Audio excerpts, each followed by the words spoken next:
और वहीं पश्चिम बंगाल के एसएससी घोटाले में ईडी के हाथ पुख्ता सबूत लगा है। सूत्र बताते हैं कि ईडी को अर्पिता के घर से 2 काली डायरी मिली है, जिसमें शिक्षक भर्ती घोटाले से जुड़ी अहम जानकारियां हैं। बंगाल के शिक्षक भर्ती घोटाले में जांच बढ़ने के साथ ही चौंकाने वाले खुलासे हो रहे हैं। इस घोटाले में शामिल अर्पिता मुखर्जी के घर से 2 काली डायरी मिलने की बात सामने आई है। सूत्रों के मुताबिक दोनों काली डायरियों में 21 करोड़ के लेन देन का हिसाब है। डायरी में फेल होने के बाद नौकरी पाने वालों के नाम भी हैं। जिन छात्रों के नाम नौकरी के लिए भेजे गए उनके नाम भी इस लिस्ट में हैं। इन दोनों डायरियों में छात्रों से मिले पैसे का पूरा लेखा जोखा है। एक डायरी के 40 पेज और दूसरी के 13 पेज भरे हुए हैं। दूसरी डायरी के 40 में से 16 पन्नों पर पैसे के लेन देन का जिक्र है। डायरी में जिलेवार कोटे की लिस्ट, किस नेता को कितना कोटा दिया गया, पास होने वाले सभी स्टूडेंट और उनके एजेंट का नाम भी डायरी में है। कैश मिलने के बाद ईडी कई एंगल से पूरे मामले की जांच कर रही है। शुरुआती जांच में कुछ बांग्लादेश अपने फ्री टाइम को एटीएम बनाइए, अपने घर से ही उद्यम शुरू कीजिए, अपने रसोई को बनाइए कारखाना। फ्रीडम ऐप को अभी डाउनलोड कीजिए। लिंक भी मिले हैं। अर्पिता की विदेश यात्रा की छानबीन की जा रही है। अर्पिता के साथ पार्थ चटर्जी गए या नहीं, इसकी जांच भी की जा रही है। मामले में 2 कपड़ा व्यापारी भी ईडी के रडार पर हैं। अर्पिता दोनों कंपनियों के लिए मॉडलिंग करती थी।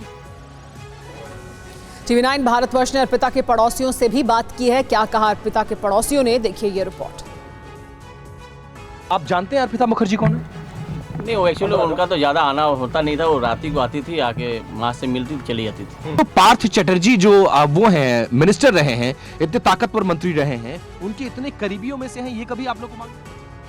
कभी नहीं, मैंने एक बार वो आए थे, पार्थ चटर्जी आए थे उनके घर में, बस वही मैंने देखा था। मैंने ठीक है 2-2.5 साल हो गए उनके घर में आए थे, तभी हम लोग पता चला कि उनका कोई रिलेटिव्स में है। हम लोग बताया गया कोई रिलेटिव्स में है, बस इतना ही इनको ही जान, और कुछ भी नहीं। बस वो लोग आए थे, पाड़ा में आए थे, सभी लोगों ने उनका अटेंड किया था। पार्थ चटर्जी आए हैं, उसका शायद शिक्षा मंत्री थे शायद।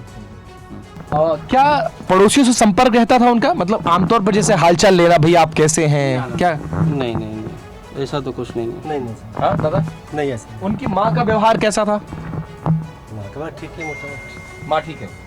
हमारा साथ अच्छा ही व्यवहार करता था। 2-3 रोज बाद से हमारा साथ अच्छा व्यवहार करता था। ठीक है सर। तो जब झगड़ा हुआ कभी उसने धमकी दी कि मेरा रसूख इतना बड़ा है? ना, कुछ नहीं बोला। और शिक्षक भर्ती घोटाले में गिरफ्तार ममता सरकार के कैबिनेट मंत्री पार्थ चैटर्जी पर आरोप है कि उन्होंने सरकारी नौकरी की जमकर बंदरबाट की। यहां तक कि अपने बॉडीगार्ड पर भी पार्थ काफी मेहरबान रहे। इस बारे में भी पार्थ से लगातार पूछताछ चल रही है। शिक्षक भर्ती घोटाले के आरोप में गिरफ्तार ममता सरकार के कैबिनेट मंत्री पार्थ चटर्जी ने सरकारी नौकरी की जमकर बंदरबांट की। इस मामले में वे अपने बॉडीगार्ड पर कुछ ज्यादा ही मेहरबान रहे। कोलकाता हाईकोर्ट में पार्थ के खिलाफ एक याचिका दाखिल की गई है। इसमें आरोप लगाया गया कि पार्थ ने अपने बॉडीगार्ड के 10 रिश्तेदारों को सरकारी स्कूल में टीचर बना दिया। हाईकोर्ट ने इस मामले को पार्थ के खिलाफ चल रहे मूल केस के साथ जोड़ने का निर्देश दिया। साथ ही अर्जी देने वाले को 17 अगस्त तक इन आरोपों से जुड़े डिटेल्स देने को भी कहा है।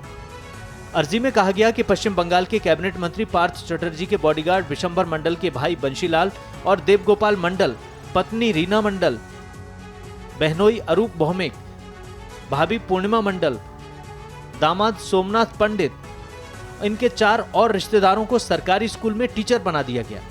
ये सब पार्थ चटर्जी की मेहरबानी से ही संभव हुआ। ममता के करीबियों में गिने जाने वाले पार्थ चटर्जी 2014 से 2021 के दौरान राज्य के शिक्षा मंत्री रहे। आरोप है कि इसी दौरान उन्होंने नौकरी देने के नाम पर जमकर घूसखोरी की। ईडी की टीम ने उन्हें इसी मामले में 23 जुलाई को गिरफ्तार किया है और कोलकाता में उनसे लगातार पूछताछ की जा रही है।